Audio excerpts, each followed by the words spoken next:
é onde que está a maior riqueza. E dentro dessa condição de riqueza, nós vamos fazer uma troca de informações. Quem vai coordenar aqui a parte da multidisciplinaridade é o Marco Antônio Cheia. O Marco Antônio, ele é o responsável pelo ambulatório do neurônio motor, esclerose ultramiotrófica da Escola Paulista de Medicina, uma experiência bastante grande, especialmente no tocante ao aspecto da multidisciplinaridade, o dia a dia.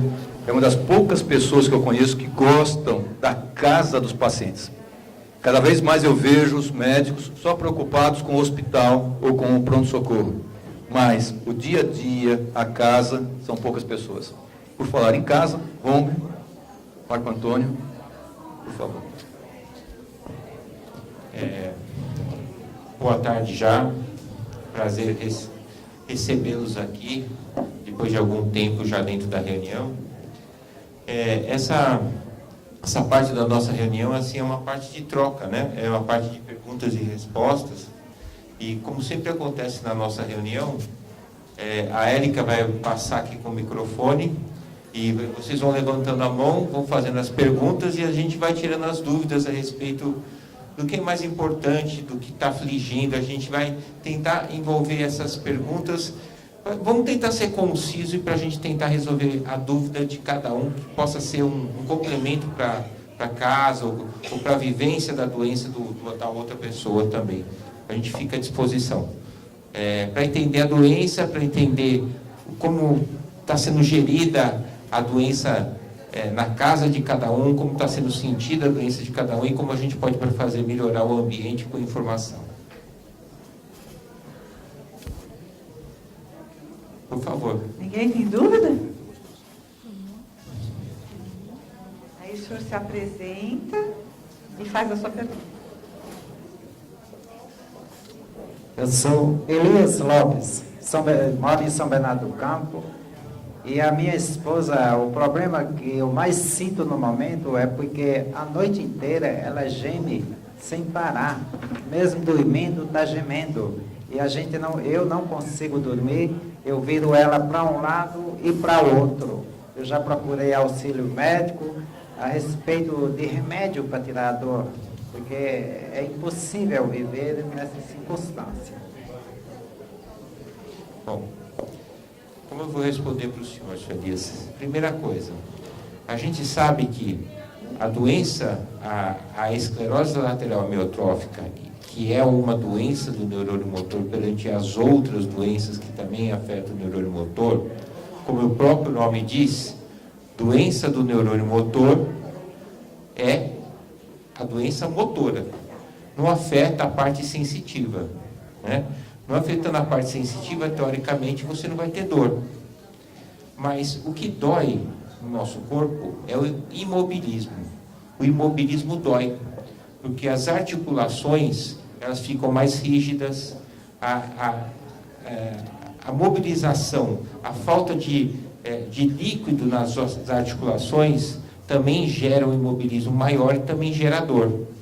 E próximo das articulações é onde ficam as terminações nervosas sensitivas. Então, o paciente que não se mexe muito, ele tem que ser mobilizado frequentemente. Cada articulação tem que ser imobilizada. Junto a isso, algumas formas de doença vêm com o aumento da rigidez, vêm com a espasticidade, o que aumenta mais a dor. Então, é uma conjuntura de fatores. Aí o psicológico pode se agravar também. O psicológico agrava também nosso sintoma de dor. Então, o que acontece é uma conjuntura de fatores, às vezes. É o psicológico, é a falta de mobilidade, é a falta de uma terapia para mobilizar e fazer uma fisioterapia correta, é medicações que tirem essa espasticidade, e aí a dor é resultante de tudo isso. Se a gente combinar essas terapias, a pessoa normalmente não sente dor. É muito difícil e as pessoas reclamam muito para mim, falam, eu não estou me mobilizando na cama, eu não consigo mexer e está me dando dor. Aí vai o cuidador do lado, vira lá de um lado, vira do outro à noite, mobiliza um pouquinho e não sente mais dor. Às vezes isso só já é o suficiente. Boa tarde, meu nome é Euclides, eu tenho minha esposa que está com esclerose lateral amiotrófica já há 5 anos, já passando, e ela se encontra no hospital. E muita gente me fala que não pode colocar o oxigênio, mas ela está no oxigênio junto com o respirador mecânico. Não sei a quantidade de oxigênio que estão colocando nela. Isso é correto? Seu Cleiton, varia muito isso, depende da situação que sua esposa se encontra. Se for considerar puramente pelo processo da doença do neurônio motor que acomete a musculatura ventilatória, não existe a necessidade de colocar oxigênio. Está até contraindicado o uso de oxigênio, como o senhor deve ter ouvido falar nas cartilhas que a gente distribui da Brela, porque assim, usando o oxigênio com distúrbio da ventilação da musculatura, a gente até inibe o centro respiratório de respirar mais. Mas quando nós estamos internados dentro do hospital com um distúrbio ventilatório da doença, mas uma infecção associada, quer dizer que, às vezes, uma infecção, uma pneumonia, ou um processo de atelectasia, que é o colapamento do pulmão, diminui muito a capacidade da gente utilizar o próprio pulmão. Então, aí se faz necessária a ventilação junto com o BiPAP, junto com o ventilador. Porque a oxigenação dela abaixa. Então, justamente isso. Às vezes o pulmão dela está com algum problema junto. Ou o pulmão está colapado, ou o pulmão está com uma infecção. Quando a gente colapa o pulmão, a gente chama de atelectasia. O pulmão está pouco funcionante. Nesse momento, a gente tem que expandir bastante o pulmão, utilizar bastante o respirador para expandir o pulmão. E se tiver alguma coisa no pulmão, tipo uma infecção, um colapamento, tem que usar manobras mais um tratamento. E nesse caso, até a saturação ficar adequada, a gente usa no respirador o oxigênio. Boa tarde. Eu gostaria de saber, nas últimas reuniões que eu tive aqui, eu sou portador de doença do neuromotor. Sim. E a nutricionista falou que a gente tem que ter o colesterol um pouco elevado, é uma defesa. E o meu clínico geral, ele me passou a dieta para cortar carne, comer só queijo branco, porque eu estou com o colesterol um pouco elevado. Eu não estou fazendo isso porque eu estou confiando mais. Então eu gostaria de saber até que ponto, até quanto esse colesterol pode ser um pouco elevado para quem tem essa doença. Bom, primeiro, obrigado pela confiança que o senhor está tendo na nossa equipe. Isso é muito importante para a gente, né? Segundo ponto, é um confronto muito grande que a gente tem com os cardiologistas, endocrinologistas, clínicos gerais, geriatras. Primeiro, porque a gente está tratando de uma doença rara, que não é uma doença comum, né? A gente não está na mesma estatística que uma hipertensão, diabetes, que uma hipercolesterolemia, que abrange grande parte da população. Trabalhos mostraram para a gente, há algum tempo atrás, que se a gente tiver um colesterol na base entre 240 e 260 no máximo, sem muito aumento daquele colesterol ruim, que é o LDL, e não tiver uma doença coronária muito grave, nem uma doença familiar, o neurônio motor ele fica protegido por uma cápsula de gordura, o que favoreceria a não degeneração. Certo? Por isso que a gente recomenda tanto, né? A capa de gordura que protegeria o neurônio favoreceria uma degeneração menor, né? Esse trabalho foi feito com um grupo grande de pacientes, nos Estados Unidos principalmente, foram mais de 350 pacientes. Então, a partir daí, a ideia de você proteger é muito importante. Além disso, o que mais dá energia para a gente, e como o senhor é portador de neurônio motor, sabe que a energia é uma coisa muito importante, porque a fadiga vem muito fácil, é a gordura. A gordura dá mais energia que proteína e que carboidrato. Então é muito importante fazer uma dieta que te dê muita energia, que te dê muita proteína animal para estruturar tanto o teu neurônio como te dê energia para sobreviver. Tá? Por isso que a gente recomenda esse tipo de dieta. Lógico que os outros clínicos não têm essa visão, porque eles não tratam de uma doença rara. Daí a coincidência negativa.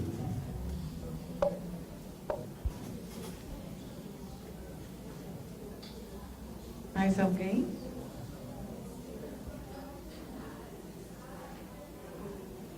Tudo bem? Satisfeitos? Então tá bom. Bom, acho que tá. Certeza, é a última chance. Doutor Marcos, a minha mãe se queixa muito de cansaço e fadiga. Isso depois que ela emagreceu uns 10 quilos. Sim. 10 quilos. Isso tem relação com a doença? Olha só, acho que sim. Cansaço e fadiga normalmente está correlacionado a gente usar os estoques energéticos do organismo. A doença do neurônio motor, como eu estava explicando, é uma doença altamente metabólica. Você consome todas as energias e todos os estoques do seu corpo.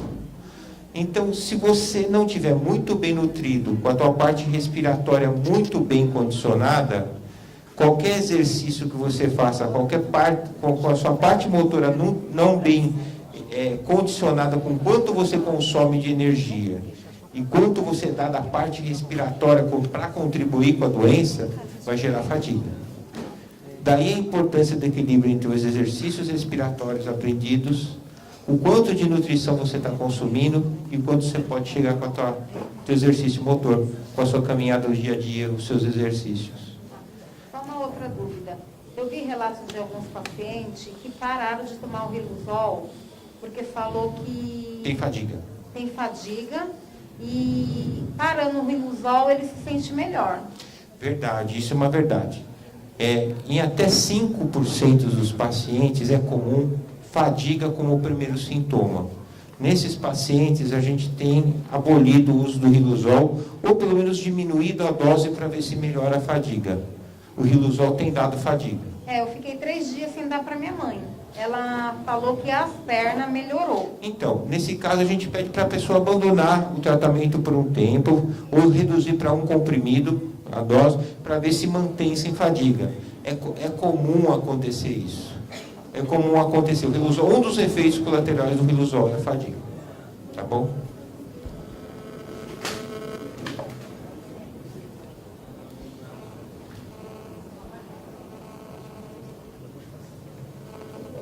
Boa tarde.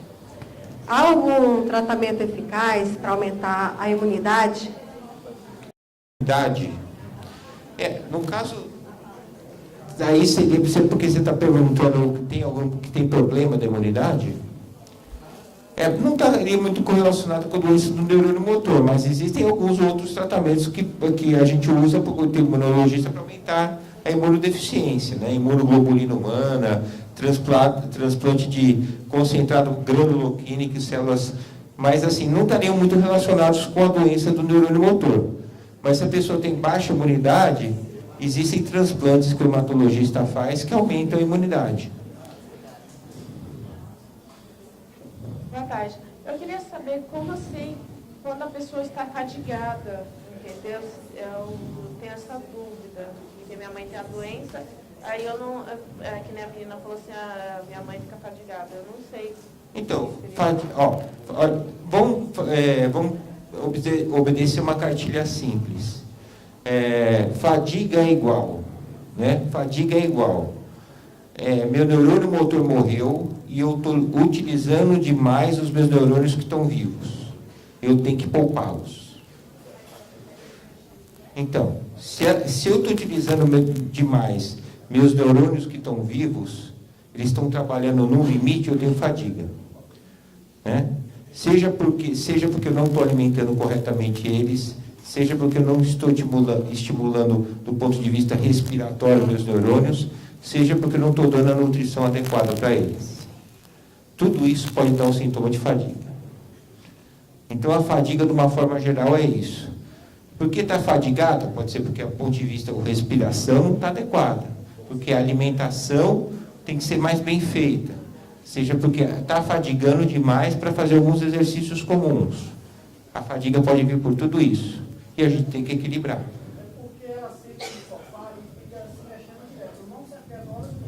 Então, pode ser um dos motivos. A gente tem que analisar o contexto geral da parte clínica, né? E aí, observar.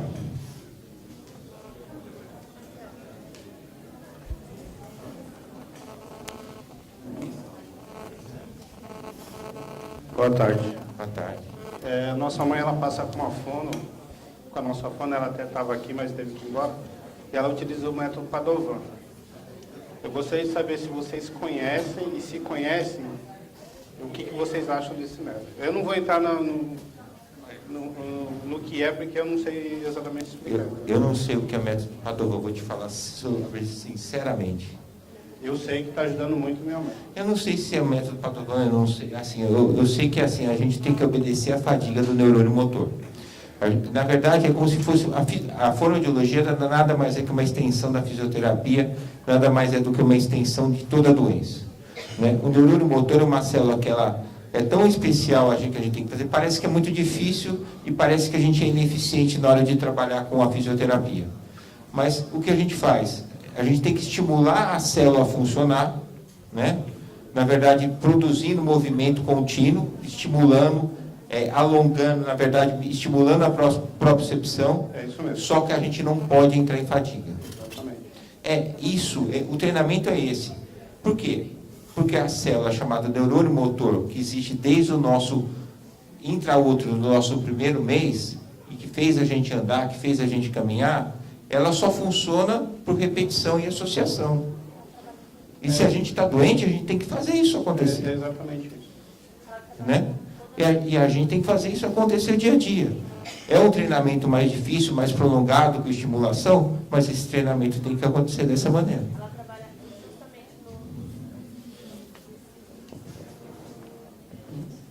Dando complemento ao que meu irmão falou, minha mãe está aqui, então, tudo que a gente acompanha do método Padovan que ela trabalha é a questão dos estímulos da célula neuromotora e trabalha com a questão do movimento, mas sempre respeitando os limites dela. Perfeito, a fadiga. É justamente esse o tratamento. Evita tudo isso.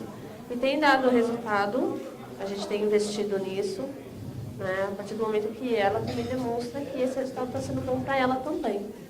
Né? Qualquer movimento diferente do que está sendo dentro do limite dela, ela vem e fala pra gente, e aí a gente já para.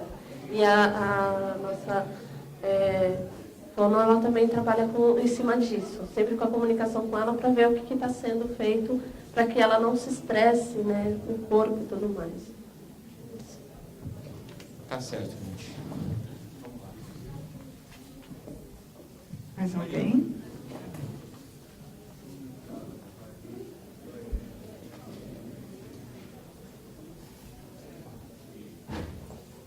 Fernando, nome, porque o que não causa fadiga pode dar perna, braço, o que não causa fadiga pode dar. Não causam fadiga, pode? Que não causam fadiga, como assim? Pode apresentar também? Pode exercitar. Exercício. Não, sim. A gente sabe que a atividade física pode ser feita com cuidado. Assim. Na verdade, a gente recomenda a fisioterapia, ou recomenda na fisioterapia motora, a atividade motora sem causar fadiga. Porque você está obedecendo o limite do seu neurônio, da sua atividade muscular. Né? Não você vai ficar parado, mas você vai obedecer o teu limite. Você vai ter que parar antes da geração de fadiga. Né? Então, você pode fazer? Pode fazer. Mas você tem que parar antes e descobrir o que vai te causar fadiga. E parar um pouco antes. Esse é o limite do paciente. Esse é o limite que nem o fisioterapeuta, às vezes, consegue dominar. E o paciente tem que entrar em interação com quem está reabilitando. Tá? Esse é o segredo da doença. Eu vou convidar algumas pessoas para estarem aqui na frente e vamos aproveitar se vocês também quiserem fazer pergunta para elas. Então, a Simone, Dona Simone, a Rita, Dr. Marcelo, Rita,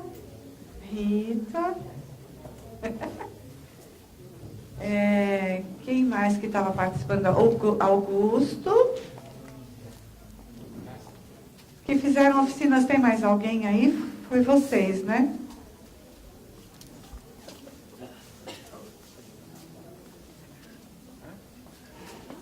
E tem também, mas Tá, tem também a Persília da Fono, que está aqui hoje, vamos aproveitar. Então, a Rita, que é da fisioterapia motora, a Simone, que é da fisioterapia respiratória, o Augusto, que é dentista, o Dr. Marcelo, acupunturista, e hoje ele veio para nos ajudar em relação à espiritualidade, e a Persília, que é fonoaudióloga. Então, alguma pergunta para algum deles?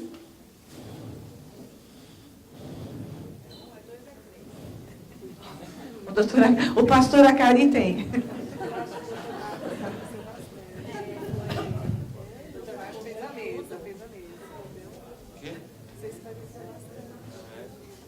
Eu tenho uma pergunta para a Simone.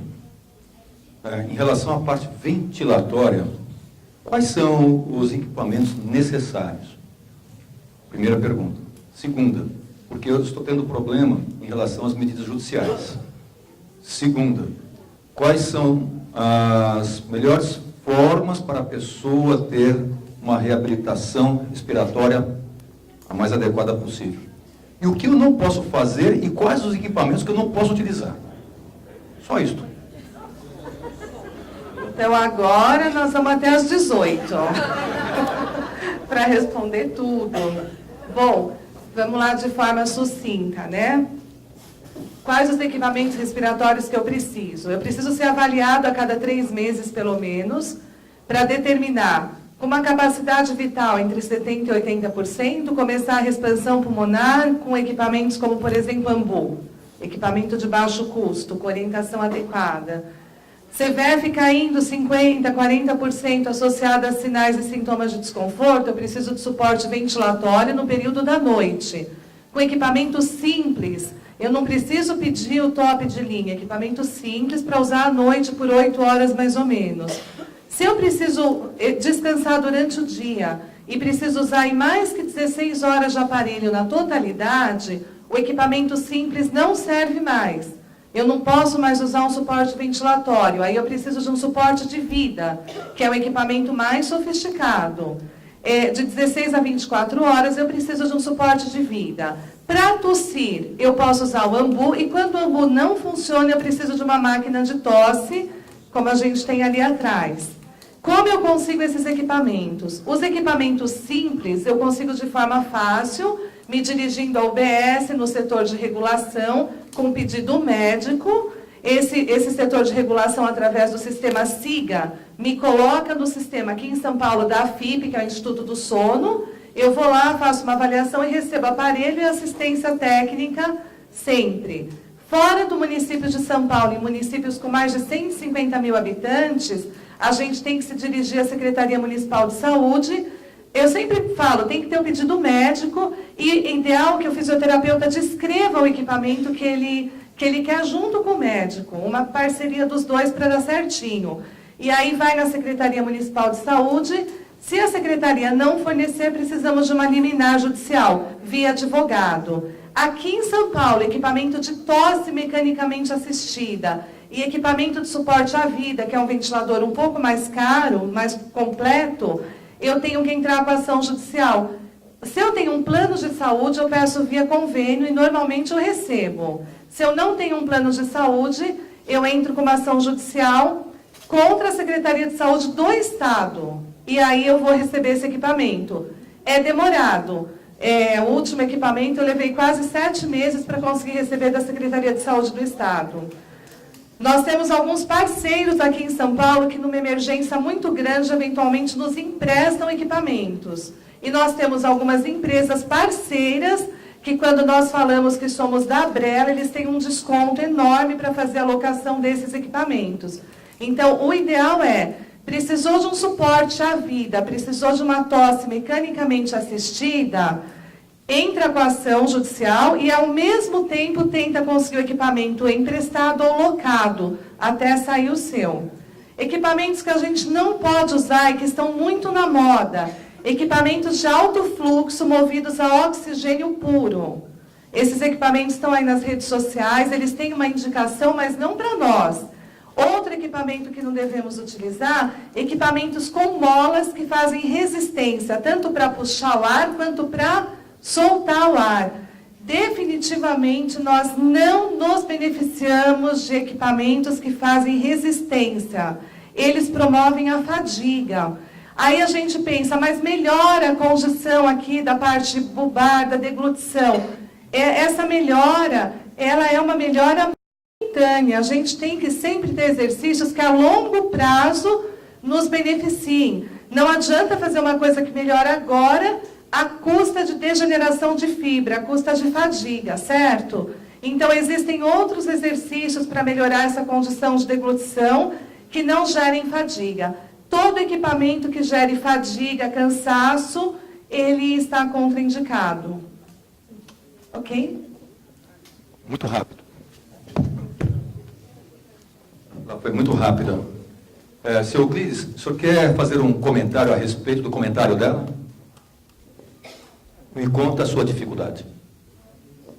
Eu já conversei com ela sobre Não, mas você não falou falando lá na câmera lá e falando para os políticos. Vem cá um pouquinho, vem cá, senhor Euclides. Então vem cá, dá um recado para os políticos, por favor. O recado para os políticos que eu tenho que falar é que eu já tenho quase 2 meses que entrei com uma liminar, até agora não recebi resposta nenhuma deles. A Secretaria de Saúde do meu município também não está muito interessada no caso, não estão prestando muito apoio nem a mim, nem à esposa. E são várias dificuldades, e eu ando angustiado com isso. E agora eu estou encontrando um apoio aqui na Bela, a Simone está disposta a ajudar. E, se Deus quiser, talvez agora vai conseguir esse aparelho para mim poder levar ela para casa. Que nem eu disse a Simone, não importa se ela vai ficar 1 mês, 3 meses, 1 ano, mas eu quero levar ela para casa. Não quero deixar ela lá. Porque se é terminal, que termina lá na casa dela, onde ela passou a vida. Eu tenho 38 anos de casado com ela. Entendeu? É uma vida que nós construímos. Então eu quero ela do meu lado, não importa como. Entendeu? Se o Euclides quer levar a esposa para casa, a doutora Cari vai falar melhor sobre isso. Eu só vou falar uma coisa. Eu falei 7 meses o último aparelho, né? Ele está 2 meses esperando, aparelho não sai, a esposa está com equipamento inadequado no hospital de município vizinho e nós estamos tentando, por parceria, um equipamento emprestado. Eu quero adiantar que o custo do aluguel desses equipamentos não é de baixo custo e, no caso, a gente precisa construir equipamento emprestado. Essa nossa realidade é cotidiana, a gente passa o chapéu pedindo equipamento emprestado para fazer a deshospitalização desses pacientes. Doutora Cari. O senhor Euclides está com uma liminar. Não consegue fazer cumprimento dessa liminar. Inadmissível. E tem uma propaganda boa para o nosso aparelho. Ele é de dose única. É uma dose só, aparelho. Não precisamos de outras doses. Meu Deus do céu. Não é? É uma dose única. Nós vamos brigar juntos, tá bom? Tá bom, obrigado. Obrigado, bem. Obrigado.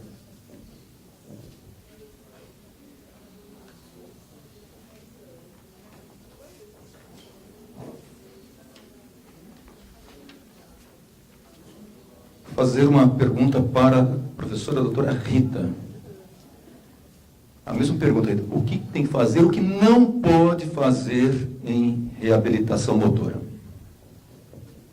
Bom, hoje na oficina eu deixei claro, né? Uma simples massagem já é bastante coisa, né? Todo mundo sabe fazer. Além de ser bom para os músculos, não vai deteriorar o neurônio motor. Então, é o primeiro passo. Depois, um bom alongamento. Exercício com carga, está proibido. Eletroestimulação, só se for um profissional que conheça o paciente, mas na minha experiência também não tem uma boa evolução, tá? Então, assim, é um bom posicionamento, né? Não deixar o paciente ficar cansado, uma boa massagem, um bom alongamento, não esquecendo que as pessoas que não se mexem, 2 horas, às vezes, já é muito no mesmo posicionamento, então precisa estar adequando. É uma mão que puxa o joelho naquele momento, é um lado que muda no outro momento. É estar ajudando, é se colocar na posição do outro. O quanto você precisa se mexer para se sentir bem, o outro também precisa. Então, é estar sempre preocupado, adequando, né? E a simples massagem é o que vai dar um conforto mais rápido. Às vezes, sem muita técnica no seu familiar, né, no seu companheiro, enfim. Então, assim, eu acho que as coisas básicas são as melhores. Quando sim, com o fisioterapeuta, ele sim vai adequar o que pode de exercício, quantas repetições, sem o paciente ficar cansado. Outra coisa é a dor, né? O posicionamento desajustado pode gerar dor, então, assim, também a troca de posicionamento, uma massagem, vai evitar a dor, né? Então, isso é muito importante, tá?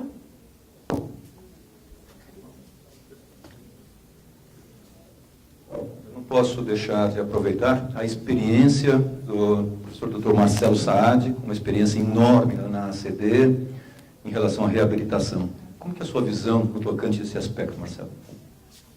Eu vou puxar a sardinha para um outro lado, que é o lado da religiosidade e da espiritualidade. É sabido em estudos populacionais que as pessoas que têm uma dimensão religiosa e espiritual bem desenvolvida, bem equilibrada, têm melhores parâmetros de saúde física e mental, maior qualidade de vida e maior longevidade. Em populações gerais, esse bem-estar religioso e espiritual pode aumentar a sobrevida em até 7 anos. Né? Então, a gente recomenda, na parte da reabilitação, que se busque também o apoio religioso e espiritual. A parte de apoio religioso em pacientes em reabilitação é um assunto que tem sido explorado recentemente, tá? E pode fazer uma grande diferença na qualidade de vida. Então, convido todos a reverem essas questões, buscarem a sua fé, reverem esse bem-estar, buscarem ajuda até, buscarem referências para desenvolver esse lado, essa dimensão que faz parte da saúde, afinal de contas.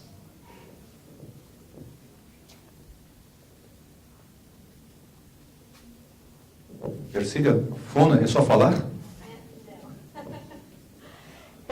Dos aspectos fonoaudiológicos, né, que nós ficamos preocupadas, né? Para tomar cuidado para o paciente não broncoaspirar.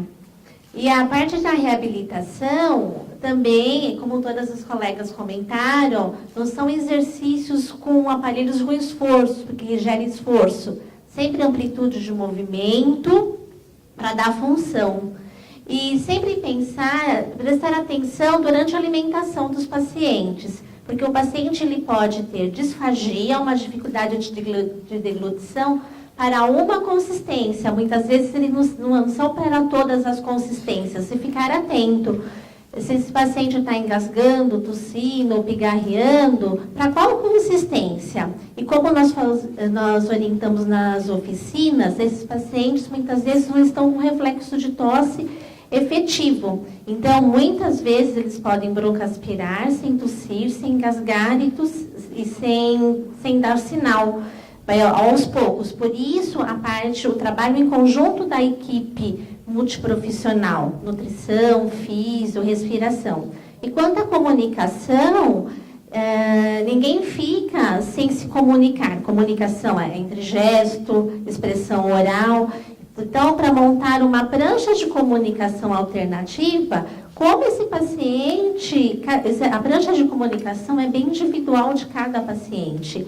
E por isso, quando o paciente está com uma alteração na fala, uma desartrofonia, muitas vezes evolui com uma dificuldade mais significativa da fala, uma anartria, nesse período, a família com o paciente elaborando sua prancha de comunicação. Por exemplo, eu detesto colocar o cabelo para trás. Então, na minha prancha de comunicação, precisa ter isso, nunca colocar meu cabelo para trás, tá?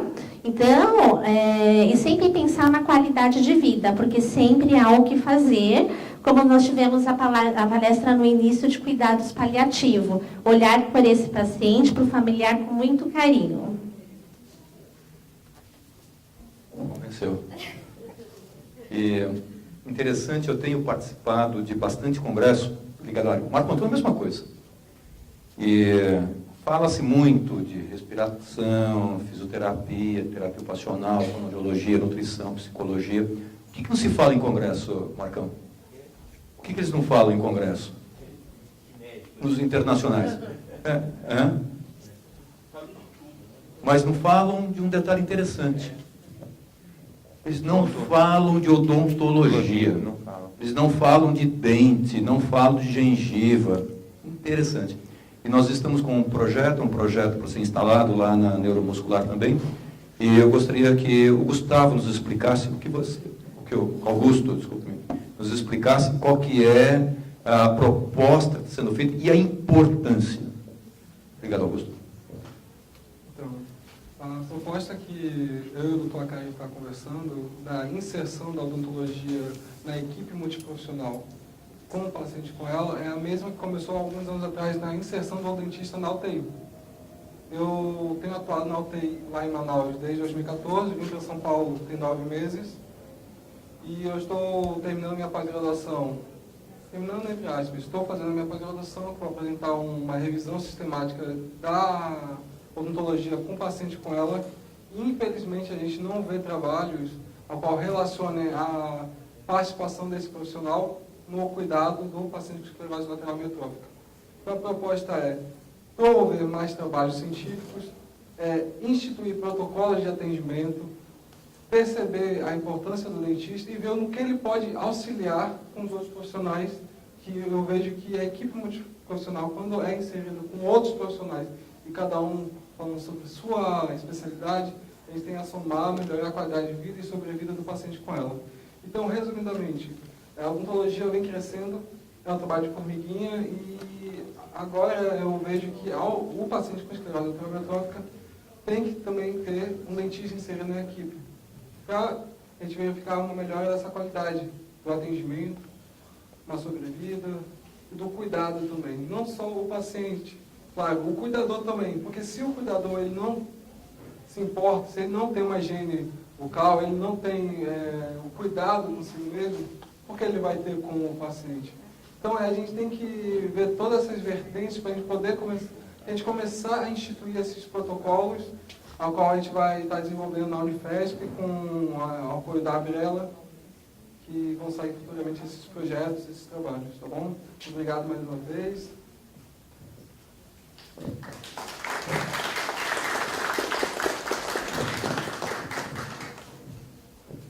Em relação às atividades, praticamente todas as pessoas que aqui estiveram, elas são voluntárias.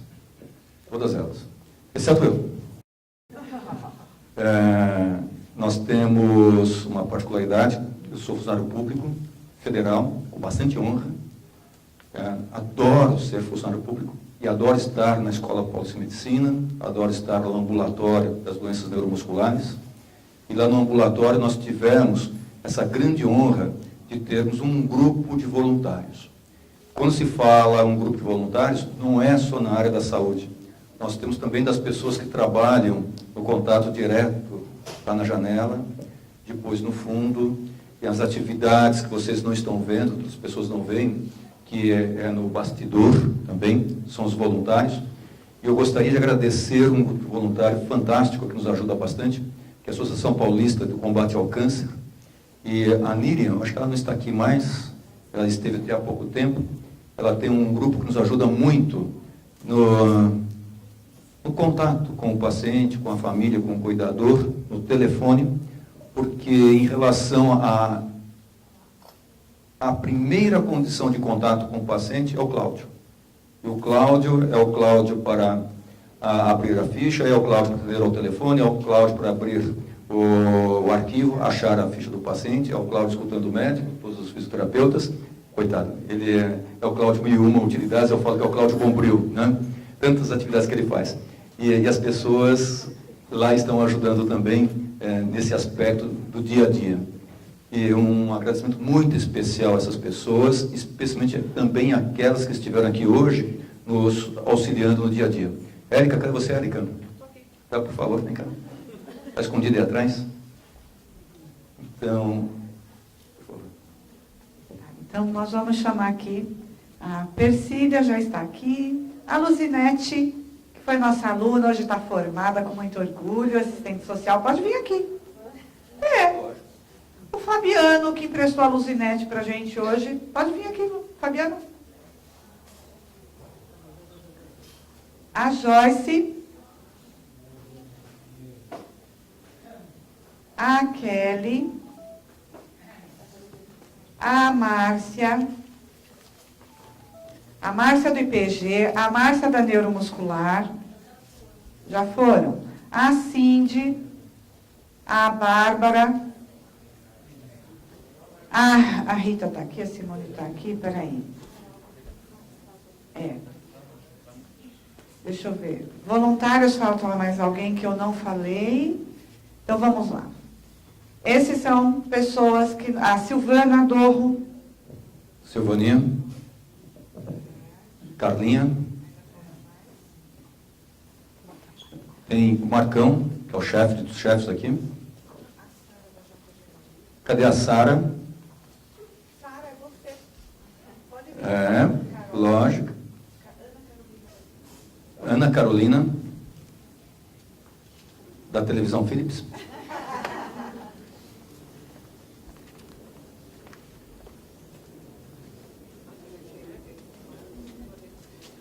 O Ademar e o Marcos. O Renato. E depois da foto, eu vou convidar a pessoa mais importante desse grupo todo de voluntários. Que eu não vou falar quem que é, tá bom? Por gentileza, Osíris, faz a foto. Cadê a Cecília Fabiano? Elaine? Cecília, Elaine? Fabiana? Vocês estão fugidas, né? A Sheila foi embora? Foi? Então, tudo bem.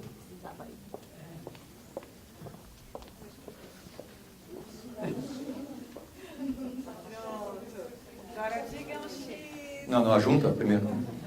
Lógico.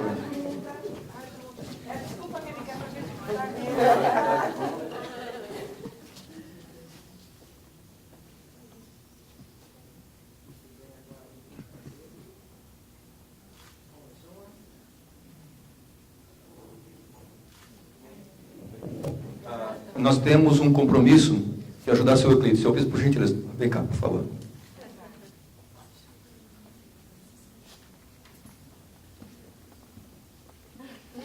Não, aqui, seu Euclides. Aqui no centro. Essa moça que é solteira, pode ficar nela, junto com ela. Não, é nada. É nada.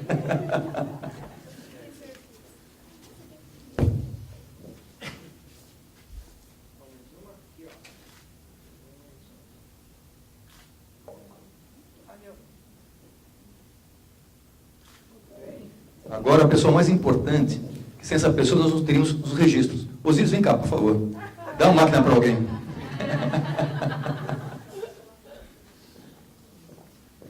O Osíris é o único que não aparece nas fotos, não sei porquê.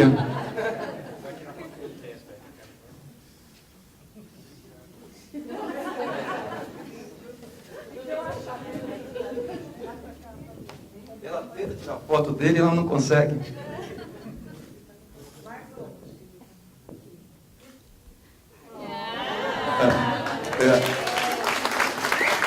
E nós gostaríamos que todos vocês viessem aqui na frente, agora, todos vocês que estão aqui, tirar uma fotografia de todo o grupo, se possível, por favor.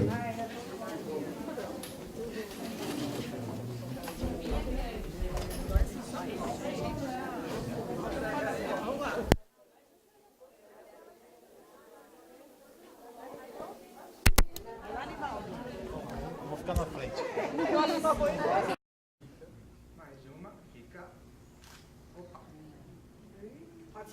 Então, quem quiser comparecer e participar desse evento, pode ir, vai ser na Neuromuscular, na Rua Estado de Israel 899. Obrigada pela presença. E outro convite, 17 de dezembro, as boas novas do Congresso de Boston.